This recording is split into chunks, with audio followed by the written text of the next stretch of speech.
주홍글씨로 유명한 미국의 소설가 나다니엘 호손이 쓴 또 하나의 단편 소설이 있죠. 큰 바위 얼굴입니다. 아마 이 소설도 워낙 유명해서 아마 동화책으로도 또 한 번씩은 다 읽어 보셨을 텐데요. 미국의 작은 마을에 이 거대한 얼굴을 모양하고 있는 이 바위 산이 있었습니다. 소설의 주인공인 어니스트는 어린 시절부터 저 바위산을 보면서 언젠가 저 바위와 똑같은 얼굴을 한 위대한 사람이 우리 마을에 나타날 것이라고 하는 이 전설 같은 이야기를 듣습니다. 그리고 나는 언제나 저 큰 바위 얼굴을 볼 수 있을까, 이런 기대감으로 살아가죠. 소녀는 자라는 동안 이 큰 바위 얼굴과 닮았을 거라고 생각되는 네 사람과 만나게 됩니다. 하지만 그들 모두가 알고 보니 이 큰 바위 얼굴과는 다르다라는 것을 알게 되면서 무척 실망하며 지나게 됩니다. 그러던 어느 날 노년기에 접어든 이 어니스트의 얼굴을 보던 마을 사람들이 갑자기 소리를 질렀습니다. 큰 바위 얼굴이 나타났다. 알고 보니까 어니스트 그 사람이 자기 자신이 큰 바위 얼굴을 닮았더라는 겁니다. 늘 큰 바위 얼굴을 쳐다보면서 저 얼굴을 가진 사람이 나타나기만을 기다렸는데 어니스트 자신이 어느덧 그 얼굴을 닮아 있더라는 것이죠. 어니스트가 지금까지 살아오면서 이 네 사람, 큰 바위 얼굴과 닮았을 거라고 생각했던 네 사람을 만났다라고 말씀드리지 않았습니까? 그런데 결국 그들이 큰 바위 얼굴이 아니라고 그렇게 실망한 이유가 무엇이었겠습니까? 얼굴은 닮은 것 같아요. 그런데 그들이 말이나 마음이나 성품을 보니까 자기가 기대했던 그런 큰 바위 얼굴이 아니었다라는 겁니다. 그러니 큰 바위 얼굴이라는 건 그냥 얼굴 모양만 똑같이 생긴 그 사람이 아니라 그의 성품을 통해서 큰 바위 얼굴을 보기 원했던 것이죠. 믿는 우리에게 있어서 언제나 마음에 품고 있어야 할 소원이 있다면, 저의 소원, 또 여러분들의 소원이 있다면 그것은 예수 그리스도를 닮아가는 것일 겁니다. 물론 그것 또한 예수님의 어떤 겉모양을 닮아가는 게 아니죠. 예수님의 성품을 닮아가는 것이겠죠. 성경에는 우리가 배워야 하는 예수 그리스도의 성품이 참 많이 기록되어져 있습니다. 그래서 제가 사실 전혀 그런 의도는 아니었는데 말씀을 준비하면서 예수님의 성품에 대해서 우리가 하나씩 살펴보는 것도 참 우리에게 큰 도전이 되겠구나, 이런 생각을 하게 되었는데요. 오늘은 분노에 대해서 함께 말씀을 살펴보려고 합니다. 물론 이 분노가 예수님의 성품은 아니죠. 예수님의 성품은 오히려 온유와 겸손, 그 반대라고 할 수 있을 겁니다. 그럼에도 불구하고 우리는 살아가면서 끊임없이 우리 자신에 대해서 실망하고 뒤늦은 후회를 하는 것이 바로 이 분노 문제 때문이지 않을까 싶습니다. 여러분, 지난 한 주 동안 화 한 번도 안 내고 지내신 분 손 한번 내려보실래요? 사실 우리는 분노 사회를 살고 있어요. 어떤 그 작가가 이 사회를 분노 사회, 이렇게 책도 썼는데요. 정말 분노가 가득합니다. 온통 뉴스에서 들려오는 소식은 하나같이 이 분노를 참지 못해서 분노를 분출시키는 거예요. 분노를 폭발시키는 거예요. 그래서 사람을 해치고 이런저런 사고들이 일어나죠. 그런데 항상 그 나중에 나오는 보도를 보면 그 다음날 아침에 경찰을 조사를 받으면서 또 재판을 받으면서 그 사람, 가해자가 하는 말이 아이고, 자기가 이 분노를 참지 못해서 그런다고, 후회하고 있다고. 여러분, 후회하면 뭐 합니까?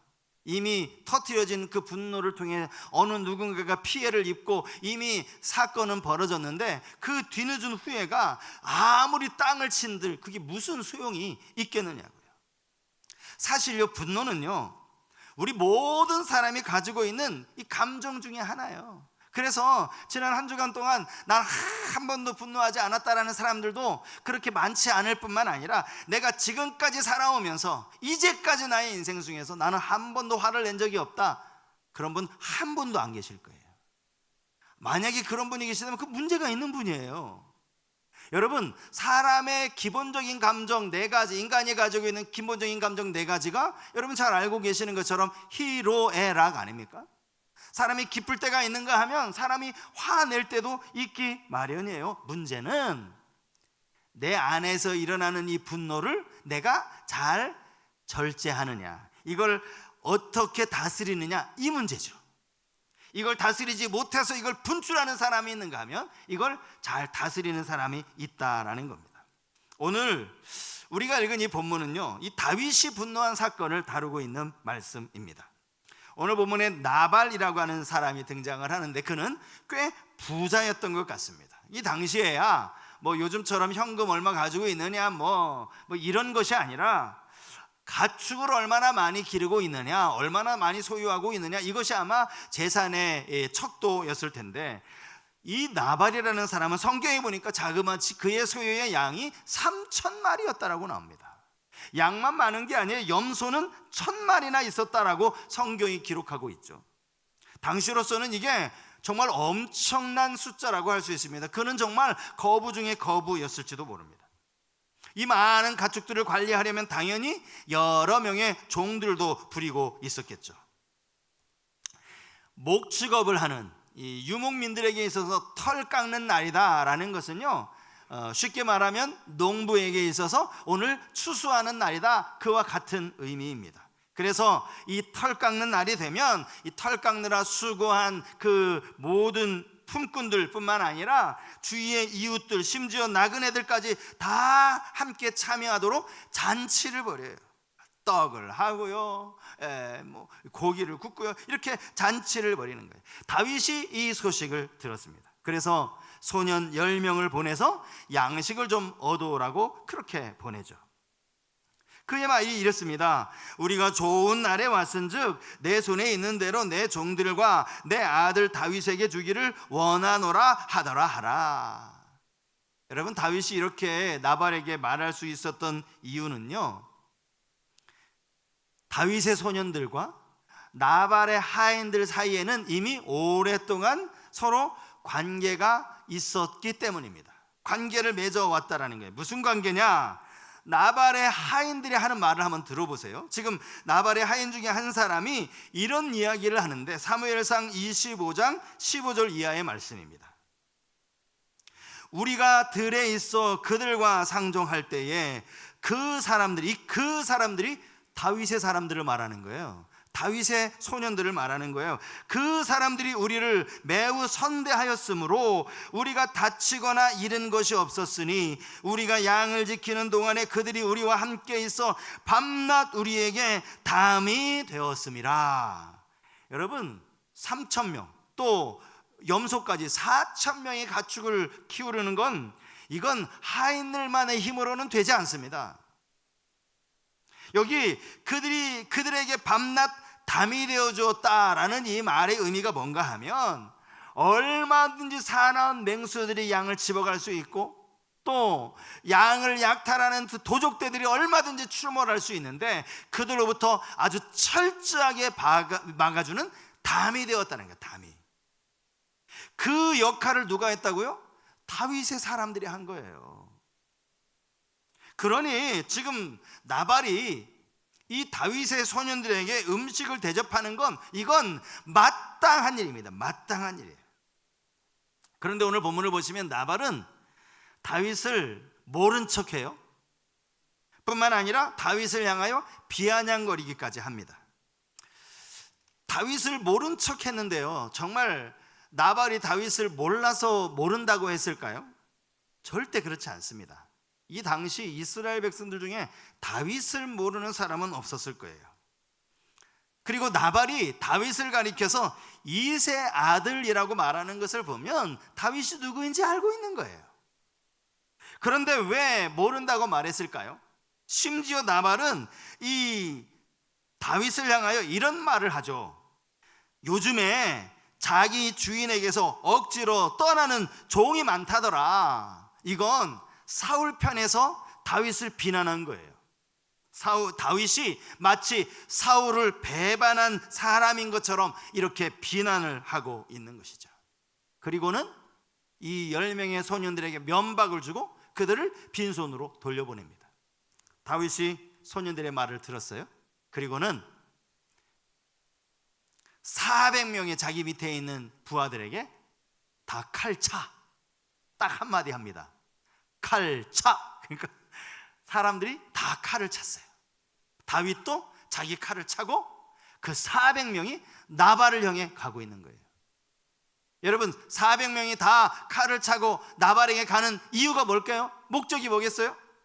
다윗이 하는 말을 들어보세요. 사무엘상 25장 22절에 이 다윗이 하는 직접 한 말입니다. 내가 그에게 속한 모든 남자 가운데 한 사람이라도 아침까지 남겨두면 하나님은 다윗에게 벌을 내리시고 또 내리시기를 원하노라 하였더라. 여기 그에게 속한 모든 남자, 나발 한 사람 죽이겠다라는 게 아니에요. 나발 한 사람 죽일 거면 400명 데리고 가지도 않았겠죠. 나발에게 속한 모든 사람들 하나도 남기지 않고 싹 다 죽이겠다, 모조리 죽여버리겠다. 여러분, 이게 다윗이 얼마나 화가 났는지를 보여주는 말씀 아닙니까? 얼마나 화가 났으면 남자를 하나도 남겨두지 않고 다 죽이겠다고 말하느냐고요. 사실 이 부분에서 나발은 분명히 잘못한 게 맞습니다. 어떻게 자기가 자기 그 양들이 이만큼 여기까지 이 맹수에게 뺏기지 않고 도적들에게 탈취당하지 않고 지금까지 지낼 수 있었던 거, 이게 다 다윗이 도와주었기 때문이라는 걸 그가 알고 있으면서, 심지어 아까 다윗이 뭐라고 해요? 나발에게 내가 당신의 아들이라고 얘기합니다. 그만큼 나발을 존중해 주는 거예요.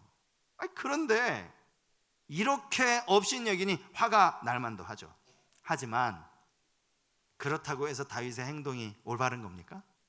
그렇지 않다는 거죠. 그가 분노한 것은 이해가 되지만 그 감정을 다스리지 못한 거예요. 우리가 다윗이 어느 부분에서 분노했는지를 우리가 좀 더 자세히 살펴볼 필요가 있는데요, 다윗은 이 젊은 부하들, 자기가 보낸 그 10명의 소년들 앞에 자기가 비웃음거리가 된 것에 대해서 분노했을 겁니다. 왜냐하면 소년들을 욕한 것이 아니라 다윗을 모욕했기 때문이죠.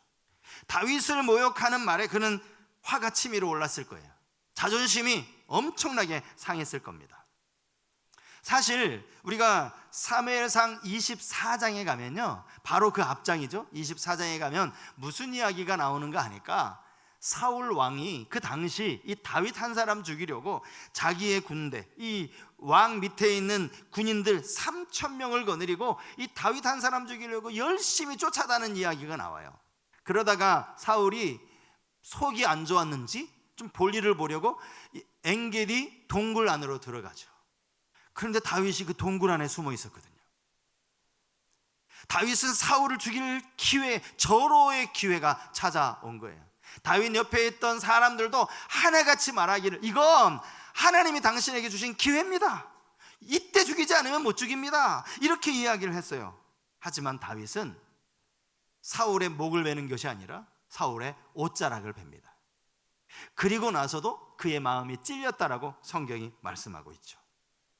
여러분, 왜 다윗이라고 사울을 죽이고 싶은 마음이 없었겠습니까? 다윗은 사울에게 잘못한 게 하나도 없어요. 사울이 다윗을 향한 질투심 때문에 그를 계속 죽이려고 지금 혈안이 되어 있는 것 아닙니까? 지금 여기서 다윗이 사울을 죽이지 않으면 사울은 반드시 다윗을 죽일 거예요. 내가 죽이지 않으면 저 사람에게 내가 죽임을 당한다고요. 이걸 다윗을 따르는 사람들도 다 알고 있었어요.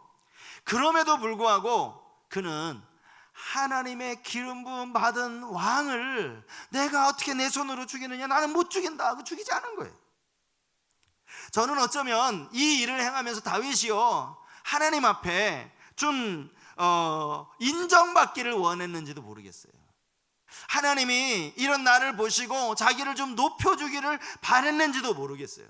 그런데 그 다음 장에 이 나발이라는 사람이 자기를 이렇게 자존심을 구겨놓으니 이 다윗의 분노가 폭발을 하게 된 거죠.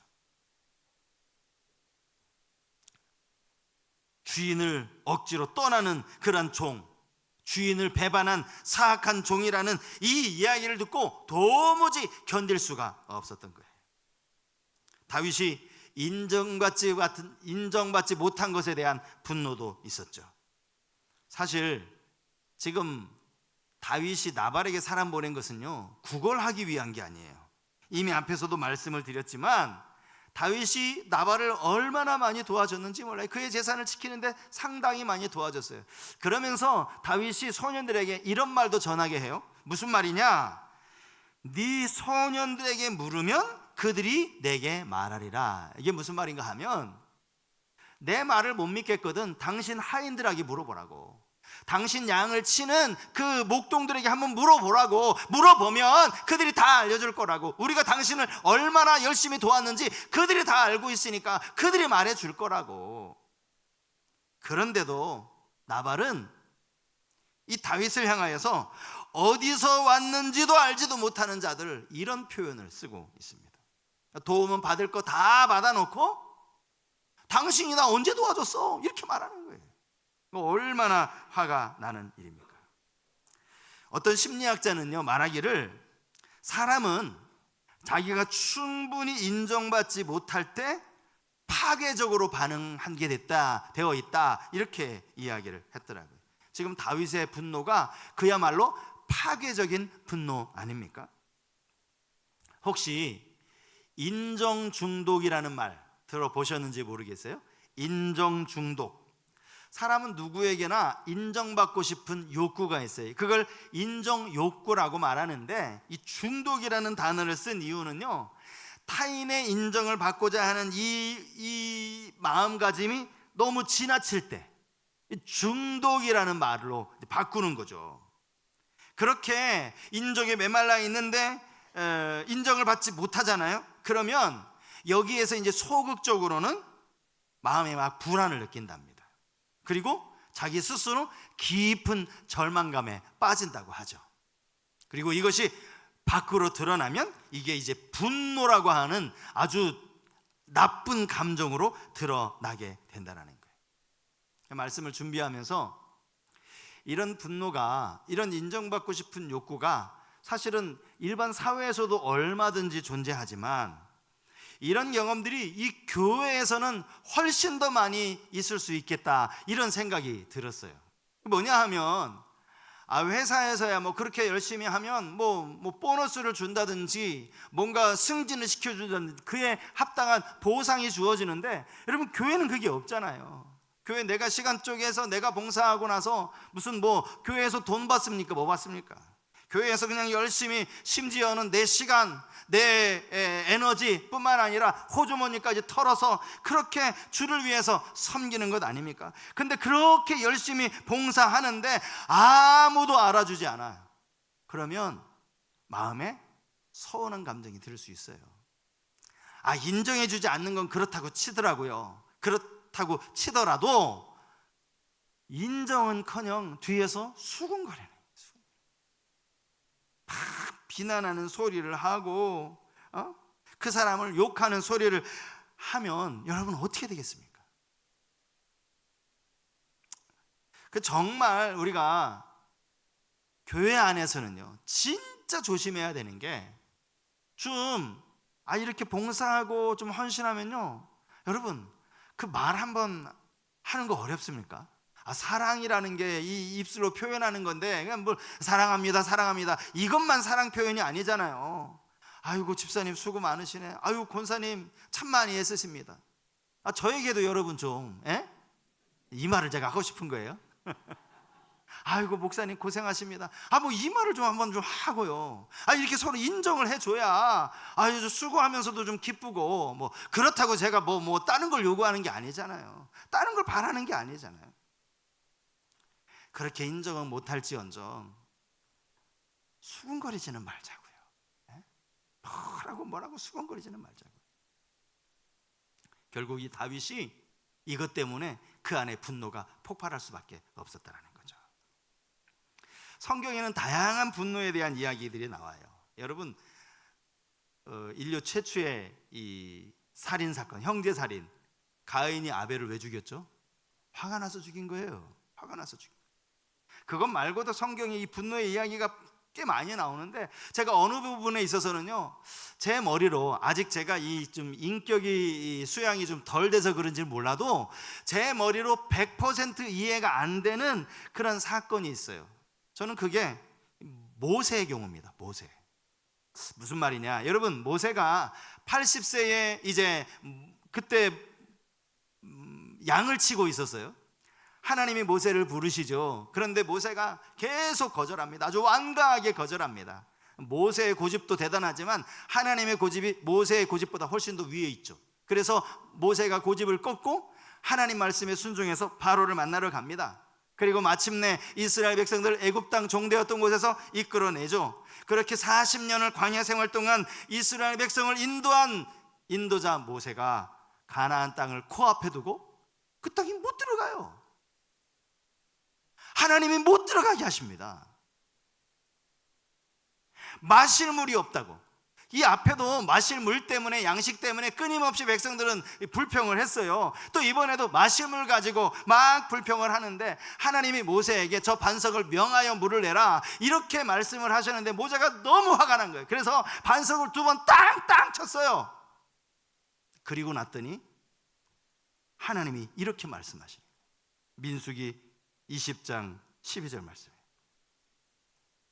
여호와께서 모세와 아론에게 이르시되 너희가 나를 믿지 아니하고 이스라엘 자손의 목전에서 내 거룩함을 나타내지 아니한 고로 너희는 이 회중을 내가 그들에게 준 땅으로 인도하여 드리지 못하리라 하시니라. 그럼 모세가 120세에 광야에서 죽는데요, 그때 모세가 눈이 흐리지 않았대요. 기력이 쇠하지 않았대요. 물론 모세가 하나님의 거룩함을 나타내지 못한 것 맞아요. 모세가 분노한 거 잘못한 거예요. 그럼에도 불구하고 제가 한편으로는 하나님이 이 내리신 징계가 너무 가혹하다 이런 생각이 드는 거예요. 그러면서 한편으로는 이제 이런 생각이 드는 거죠. 이 분노라는 게 이렇게 무서운 거구나. 우리가 분노를 통해서 하나님의 영광을 드러내지 못할 때도 있고 우리의 믿음을 드러내지 못할 때도 있구나. 늘 분노를 조심해야 되겠다 이런 생각을 하게 되는 거죠. 바울이 에베소서를 쓰면서 이 에베소 교인 성도들에게 아주 유명한 권면 하나를 합니다. 그게 새 사람을 입으라라는 권면이에요. 새 사람을 입으라. 새 사람을 입는다는 게 무엇인지를 그 다음에 이제 구체적으로 좀 설명하고 있는데요. 자, 에베소서 4장 26절과 27절 말씀, 이 구절 한번 같이 한번 읽어보실까요? 에베소서 4장 26절 27절 같이 읽겠습니다. 분을 내어도 죄를 짓지 말며 해가 지도록 분을 품지 말고 마귀에게 틈을 주지 말라. 분을 낼 수 있어요. 바울도 말하잖아요. 바울도 분 냈던 사람이에요. 분 낼 수 있습니다. 그런데 이 분노가 우리 안에 치밀어 오를 때마다, 이 분노를 계속 우리 안에 끌어안고 있을 때마다 뭐를 기억하라고요? 마귀가 그 안에 틈타고 들어온다는 걸 기억하라는 거예요. 마귀가 우리 마음속에 마귀가 이렇게 노려보고 있다가요, 우리 안에 이 분노를 내 안으로 이 스스로 절제하지 못할 때 마귀가 우리 안에 쑥 들어온다니까요. 우리를 추장한다니까. 이 분노로 말이죠. 그래서 우리는 분노가 마음속에 치밀어 오를 때마다 내가 여기에서 마귀에게 틈을 주면 안 되지 라는 생각을 늘 가질 수 있어야 합니다. 그런가 하면 이제 다윗을 대하는 이 아비가일에 대해서 우리가 한번 좀 생각을 해봐야 하는데요. 오늘 본문에 등장하는 이 아비가일은 용모가 아름다웠을 뿐만 아니라 총명한 여인이라고 성경이 기록하고 있습니다. 그녀는 종을 통해서 이 나발의 목자들이 나발의 이 목축업을 어떻게 도왔는지, 또 지금 왜 다윗이 400명을 거느리고 이리로 오고 있는지 이런 이야기들을 다 전해 듣게 됩니다. 그리고 이제 아비가일이 그에 따르는 조치를 취하죠. 얼마나 지혜롭게 하는지. 먼저는요, 다윗이 먹을 양식을 넉넉하게 준비합니다. 오늘 성경이 아주 그걸 구체적으로 기록하고 있는데 이 양이 꽤 많아요. 다윗이 거느린 이 사람들이 한 600명이 되었는데 이 600명이 충분히 먹을 만한 그러한 양식을 준비해 놓는 거예요. 미리 딱 준비해 놓는 거예요. 그리고 나서는 다윗을 만나면서 그녀의 행동을 보세요. 본문 23절에 나와 있습니다. 아비가일이 다윗을 보고 급히 나귀에서 내려 다윗 앞에 엎드려 그의 얼굴을 땅에 대니라. 나발이요, 그 지역에 양 3,000마리, 염소 1,000마리, 상당한 부자라고 제가 말씀을 드렸어요. 그러면 그의 아내가 아비가일이면 아비가일은 누구예요? 귀부인이에요. 네? 거부 아내라고요. 그런데 그가 지금 다윗 앞에 사울을 피해 다니는 그 피해자, 이 도망자 다윗 앞에 얼굴을 땅에 대고 절하고 있습니다.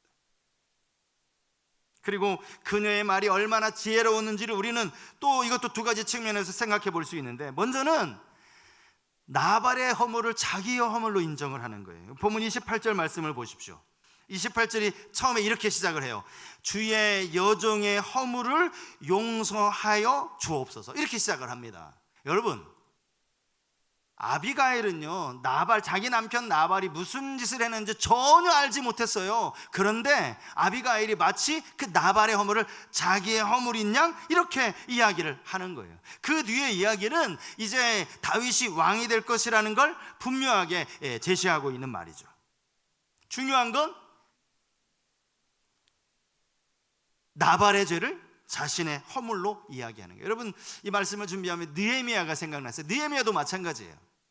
포로 생활에서 돌아온 이스라엘 백성들이 성벽을 지을 때마다 계속 공격을 당할 때 그가 금식하며 하나님 앞에 뭐라고 기도합니까? 나와 내 아버지 집이 범죄했다. 사실 느헤미야가 그거 상관없는데 그렇게 고백을 한 거죠. 그는 또 진심으로 다윗에게 말합니다. 이 아비가일의 그 진심이 이 안에 담겨 있어요. 그 뭐냐 하면, 아비가일은 다윗이 왕이 될 걸 알고 있어요. 그리고 다윗이 왕이 되었을 때 혹시라도 다윗의 삶의 과거의 일이 오점이 되지 않기 위해서 진심으로 권면을 하고 있는, 진심으로 충고를 하고 있는 겁니다. 그게 뭐냐 하니까 31절 말씀에 이렇게 나와 있거든요.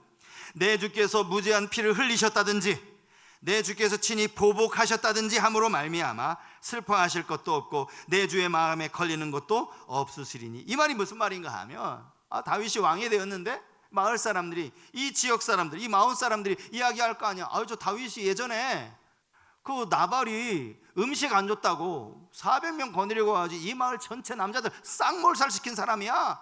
이게 다윗이 왕으로 통치할 때 하나의 오점으로 남을 수 있을 테니까 이걸 염려하고 있는 거예요. 이걸 진심으로 충고하고 있는 겁니다. 결국 이 아비가일의 말을 듣고 다윗은 그녀의 말이 진심이라는 것을 알고요, 그녀를 칭찬하죠. 지혜를 칭찬합니다. 그리고 네가 복수하는 것을 막았다, 이렇게 이야기합니다. 그리고 돌아가요. 아비가일이 주는 예물을 가지고 돌아갑니다. 아비가일의 말은 그야말로 사람을 살리는 말이 되었다는 걸 알 수 있습니다. 이게 나발 한 사람만 살린 겁니까? 아니요, 다윗까지 살린 거예요. 다윗까지. 평생의 오점으로 남을 수 있는 그 악한 일을 행하지 않도록 다윗을 살린 거예요. 잠언 15장 1절 말씀에 이런 말씀이 있어요. 우리 이 구절도 한번 같이 읽었으면 좋겠습니다. 시작. 유순한 대답은 분노를 쉬게 하여도 과격한 말은 노를 격동하느니라. 아비가일의 말이야말로 유순한 말이에요. 노를 가라앉히는 그런 말이었죠. 여러분, 예수님이 십자가에 달리시는 그 새벽에 흥분한 나머지 막 그 분노를 못 이겨서 자기의 칼을 꺼내다가 대제사장의 종의 귀를 떨어뜨린 사람 누구죠? 베드로죠. 그때 베드로에게 주님이 이런 말씀하세요. 이것까지 참아라. 이것까지 참아라.